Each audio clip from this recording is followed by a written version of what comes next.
ان اللہ یحب المتوکلین، بے شک اللہ توکل کرنے والوں سے محبت فرماتا ہے۔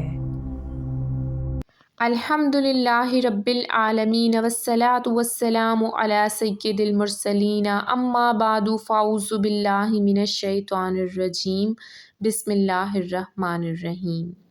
سوال: مسلم دنیا اسرائیل کا ظلم کیوں نہیں روک سکتی؟ اس کا جواب ہم کچھ اس طرح سے دیں گے۔ برسوں پہلے ایک صحافی نے اس وقت کے اسرائیلی صدر کو یاد دلاتے ہوئے کہا تھا کہ قرآن میں یہ ذکر ہے کہ مسلمان تمہاری ریاست کو تباہ کر دیں گے۔ پھر اس نے جواب دیا، قرآن میں مذکور مسلمانوں کو پہلے آنے دو، پھر ہم اس کا سوچیں گے۔ تو اصل سوال یہ ہے کہ ہم ان مسلمانوں کی طرح کیوں نہیں ہو سکتے جن کا ذکر ہماری مقدس کتاب میں ہے؟ اس کے پیچھے کیا وجہ ہے؟ ہمارے نبی صلی اللہ علیہ وآلہ وسلم کا اس حدیث میں بیان اس سوال کا جواب ہے۔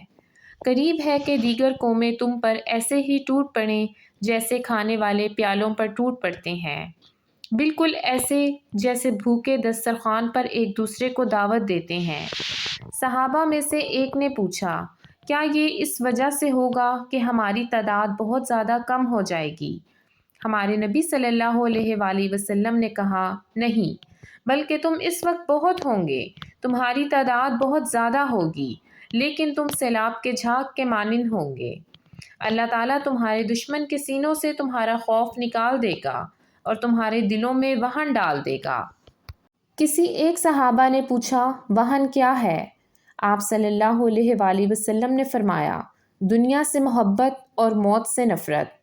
ہمیں فلسطین میں اپنے بھائیوں اور بہنوں کے لیے ہاتھ اٹھانے اور دعا کرنے میں بھی مشکل پیش آ رہی ہے۔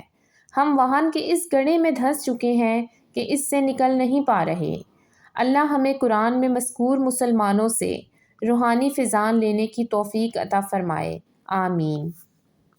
آپ سب مسلمان بہن بھائیوں سے گزارش ہے کہ ہم اس دعا میں تو شریک ہو سکتے ہیں نا؟ آمین کہنا تو ہمارے اختیار میں ہے۔ ہم دعا کے لیے ہاتھ تو اٹھا سکتے ہیں، آخر ہم مسلمان ہیں۔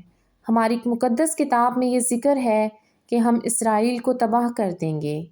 تو آئیں سب سے پہلے ہم اپنے مسلمان بہن بھائیوں کے لیے دعا کریں۔